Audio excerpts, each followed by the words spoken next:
Hello everyone, thank you for joining my talk for tips that help you leverage your Airflow pipelines. Today I'm gonna tell you 4 real-world cases how I creatively solved for non-standard data engineering tasks with Airflow. So yeah, let's go.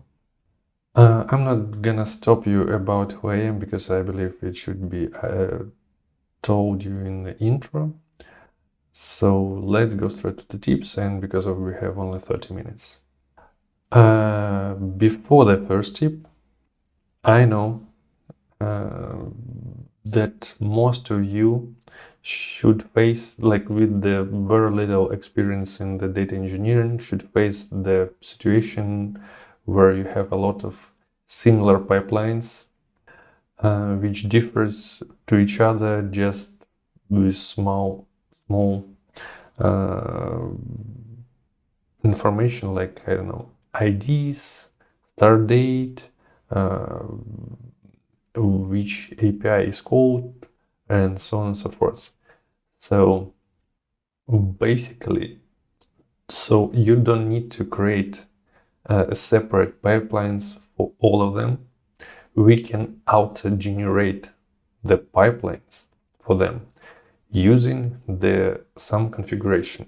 In that particular case, we can create a typical dags based on the CSV file. So my client has a lot of different decentralized organization which we need to grab the data from. The API was the same, we have just a different ID for the data we should download, and the information about this was started from the different start date. So I just add all the information about all of this decentralized organization in the same file, in the CSV file, and created DAG factory that created a single DAG for all of these pipelines. What of pros of this approach? It's really easy to add a new entity. Basically, add a new entity, adding a new DAG, it's just one line in the config, adding all the start date, all the information about IDs, and so on and so forth, and scheduler will pick up it for you. Less code. Obviously, we don't need to create any additional code. The DAG factory just create a DAG for you, so no need to new files, single file, adding configuration, it will work. Flexible. On my view, it's flexible enough. So we can create a start date for each particular pipeline and make sure that we do not create any additional garbage DAG runs that will not add any value and will not download any information from it. Isolation. We can control the start date. So as I said, but why I added this point, just because we had an opportunity to create one single DAG with all of these entities and download the information in the single DAG. Obviously, for some of the pipelines, like for Optimism, it will be a lot of API calls with empty data. We don't really want it, and as soon as we add something in the past, we have to retrigger all of these DAGs in the past to download all the information, which is not really great. And so having a single DAG allow you to have more control over a single pipeline. Also covered with data validation tests. So, which I didn't mention, we have a separate pipeline for the data validation, and it was not included anywhere in the config, but adding one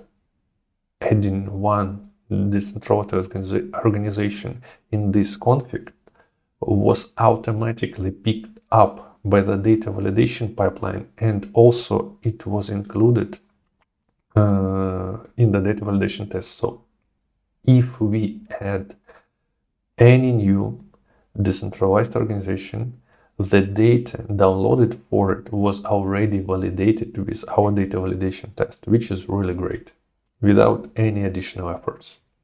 Cons, it may require some additional understanding of Airflow. There are a lot of options to break something in this Airflow, or do not have patience to give a scheduler to render all of these pipelines. So yeah, you may expect some complications with this approach. Kind of similar pipelines. Sometimes you may think that your pipelines are similar, but it's not really similar. There is have a lot of different conditions and so on and so forth. So you may end up in the teardeg factory is a spaghetti ball with a lot of if conditions and so on and so forth. So probably this may create more confusion than be easy for you. So sometimes it's really better to create a separate pipelines for this kind of similar pipelines. Overall, good approach. I will recommend everyone to at least try that, because having experience and having opportunity, having this tool under your belt is really, really useful. So let's go further. Tip number 2. You can create a typical DAG based on the sharable config. Basically, is an upgrade for the previous case, but in my case, my client wanted to add configuration, add pipelines on his own. I obviously gave him this opportunity by creating a sharable config as a Google Sheet, and basically what I did in the Airflow code, I grab this data via Google Sheet API and create pipeline based on this data. Mostly this is it, but later I made an upgrade to this pipeline. I download the data from this API and validated it, and then loaded to a local file, and then ask scheduler to create pipelines based on the information in the local file. Why I did that, I'll tell you a bit later. So let's go to the cons. To the pros, sorry. Pros, obviously, other people can create Airflow DAG for you. You don't need to maintain all the configuration. Basically, the people who understand how to do this can do it for you, and you can focus on different things and do not switch focus on this maintaining these pipelines, which is a really good thing, if you ask me. Changes available without deployment. In the previous pipeline, you was required to commit changes to the configuration file, somehow deploy that to the Airflow server, and if and only after it was rendered and created in your Airflow server. Here, as soon as you added one line to the Google Sheet config, it is picked up by scheduler and rendered in your Airflow server. So minus one step, great. Yeah, there is why there are only two cons. It's probably a lot of validation work for this option. First of all, it's performance. You before doing that, you have to make sure that API you are grabbing data from have a small delay, because 2 or 3 seconds may be crucial for a scheduler and end up crashing your scheduler and stopping running or Airflow pipelines which is not great. You need to handle user experience. For those of you who didn't have an opportunity to work with the user experience, may be surprised how user can break everything. So obviously you need to documentation to explain your user how to add your pipelines, and it better be extensive and understandable. Input data validation. The step I previously told you,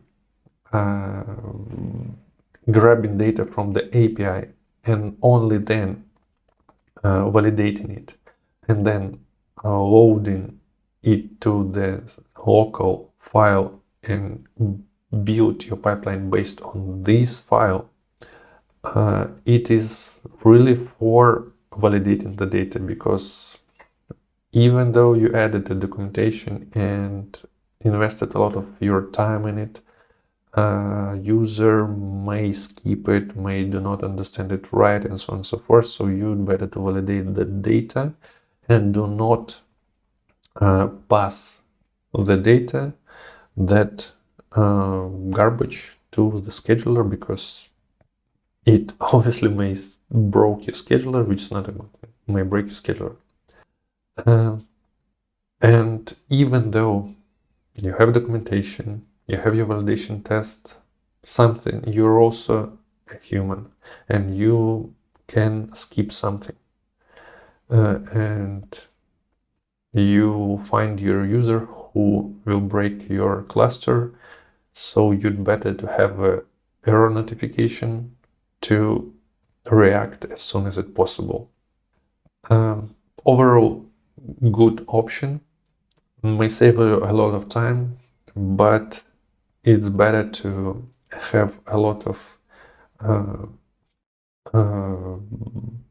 time to invest, a lot of safety checkers to make sure that everything works fine. Let's go to the tip number 3. Auto-generate dags based on the airflow entities. Basically, it's the combination of both of these previous cases. Why it can be useful? In my experience, I had a case where my client had a lot of different MySQL databases. They were created, dropped, and so on and so forth. So, and I always had to create new pipelines based on the different connection to the MySQL, this database. Just grab this data, drop the pipeline, and so on and so forth. So a lot of maintenance. But as you may understand, adding information to the configuration file or credentials to configuration file is not a good thing. So I decided to make it like that. I created an Airflow connection to the MySQL database and with the certain prefix. And in the Airflow, you can use SQL Alchemy to query the metadata DB, then list all the connections you have, filter only one with the certain prefix, and create Airflow pipelines based on all the information that you found.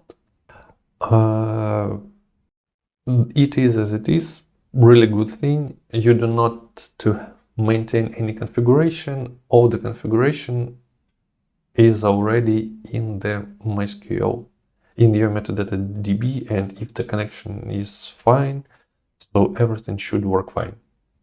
Pros: no need to handle external API calls. So yeah,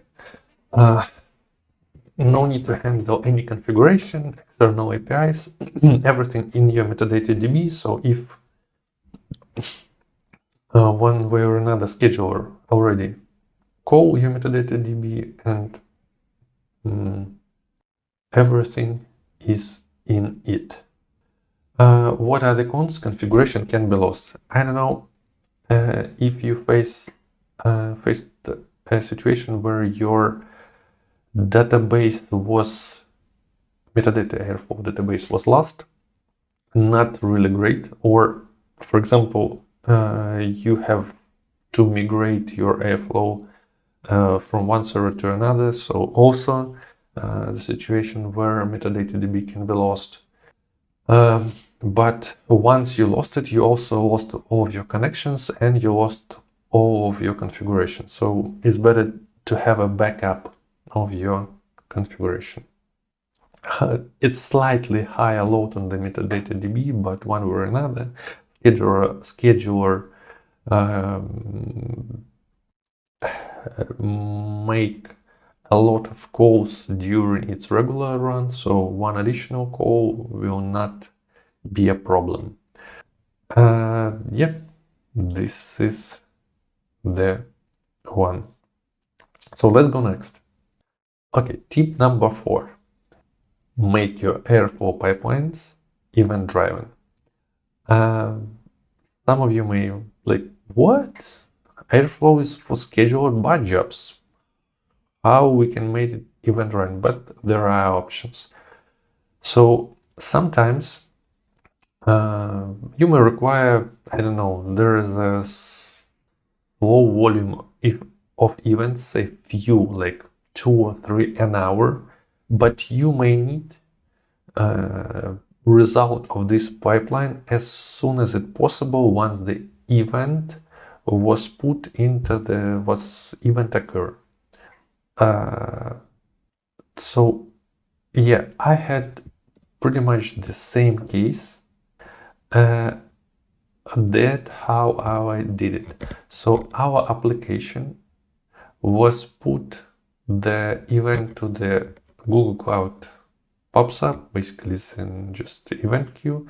And once event was in it, it triggered the cloud function. And cloud function triggered Airflow DAG via Airflow API. We can make it directly, but we don't have to control. We don't have control over the application. We just haven't had an opportunity to put the information in the event queue. Basically, if you create an Airflow pipeline without schedule, you can trigger it manually. And if you have an API, you can trigger it via API, sort of a manual API call.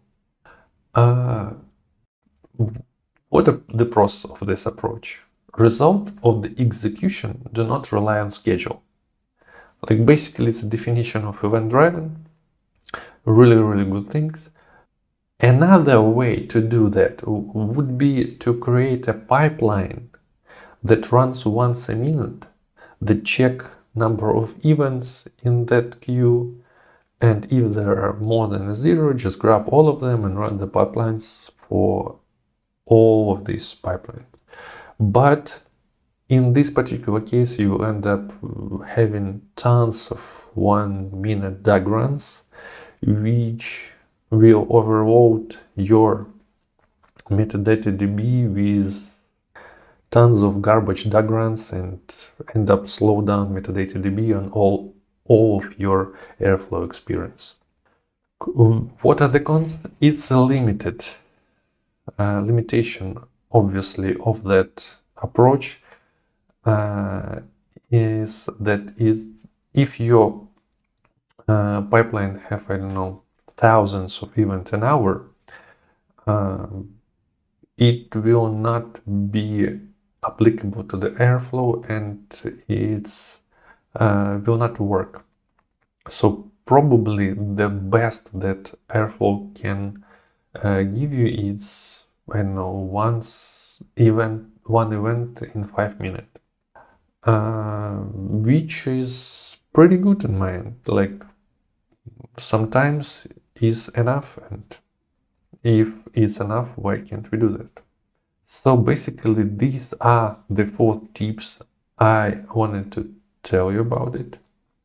Let's sum all of them. Create your pipelines based on the CSV file, then upgrade it to sharable config if you need your some of your colleagues or non-development or not software engineering guy wanted to add pipelines to it. Create your entities create Airflow entities if your the thing that you would need to create information based on are secure and you already stored it in the Airflow. And in case you need your results of your pipelines as soon as some event was triggered, you can make your Airflow pipelines event driven. Yeah, this is it. If you have any questions, add me to the social network. Feel free to ask any question. I would be glad to hear it. So yeah, this is it. Thank you for your time. Hope you all enjoyed the conference and see you there.